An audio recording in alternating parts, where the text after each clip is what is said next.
They would not be spending millions in advertising if it didn't work. Just like the tobacco companies before them, they're spending millions in advertising to make billions in profits out of killing us. I'm introducing this bill today as a small step in combating the climate catastrophe which is unfolding around us. COP28, despite what some people want to claim, was an historic failure. There was no agreement to phase out fossil fuels, which is what is necessary. We need to start taking concrete steps towards ending the use, the extraction of fossil fuels now, if we are to have any hope of avoiding 2 degrees of global heating and much more. This bill is a contribution towards that. We know that fossil fuels and the vehicles that use them are the primary cause of global warming and a myriad of other environmental and health problems. Extreme weather events like flooding, air pollution, and the deaths and chronic illnesses caused by air pollution, things like asthma, COPD, heart and respiratory problems. In this country, we have the highest rate of asthma in Europe, and our car-dependent transport system is a big part of the cause of that. 1 in 10 children in this country currently have asthma. 1 in 5 will suffer from it at some point during their childhood. 380,000 people have asthma right now, and 890,000 will develop it during their lifetimes. The last time that such a major public health threat was so clearly associated with a particular non-essential product was with tobacco. Tobacco advertising sponsorship was banned because of the clear link between smoking and illness, disease and death. It's time to do exactly the same with the advertising of fossil fuels, fossil fueled vehicles and flights. Transport currently accounts for 17% of Ireland's greenhouse gas emissions, and the vast majority of that comes from private fossil fueled cars. Fossil fuels in this bill are defined as including light oil, heavy oil, liquefied petroleum gas, vehicle gas, coal, peat or peat briquettes.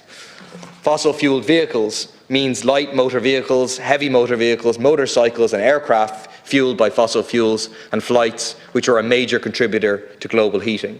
This bill only applies to corporate advertising, merchandising and sponsorship by companies, and not, for example, to small ads taken out by individuals selling a second-hand car, for example. There's also exceptions to allow for on-premises advertising and price display, so petrol stations can display prices on their premises and airlines can display prices of flights on their own websites. There's a provision to set up a fossil fuel information commission to enable consumers to compare prices and features of fossil fuels and fossil fueled vehicles for so long as that they are legally available for sale.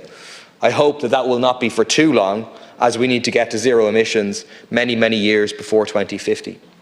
Unfortunately, the government's climate action plans in relation to transport and heating lack the radical eco-socialist measures that are needed to get to zero emissions fast and justly. We need massive public investment in free and frequent public transport, shared mobility and active travel everywhere, and free retrofitting to passive house standards for all households that need it. The goal has to be to get away from the hellscape that we have at present, where advertising of the fossil fuels that are killing us, that are killing our planet, are literally all around us. Once you start noticing it, it's striking just how much car advertising there is. How many ads of those ads you see on TV are for car ads? How many billboards are for car ads? How many sponsorship of popular TV programs like The Late Late Show are from car manufacturers? There's evidence that this has a direct link on the lack of media coverage of climate change, a topic, for example, that The Late Late Show has barely covered in all its years of showcasing shiny new cars. Last year in Ireland, the number of new fossil-fuelled cars increased by 10% to over 99,000. It's true that sales of electric vehicles increased too, but 4 times as many fossil-fuelled cars as new electric cars were sold. The average car on Irish roads is 9 years old, so these new fossil-fuelled cars will be pumping out carbon emissions well into the 2030s. At that stage, we will have breached 1.5 degrees of heating, and we will be probably well on our way to 2 degrees of heating. A big factor is advertising.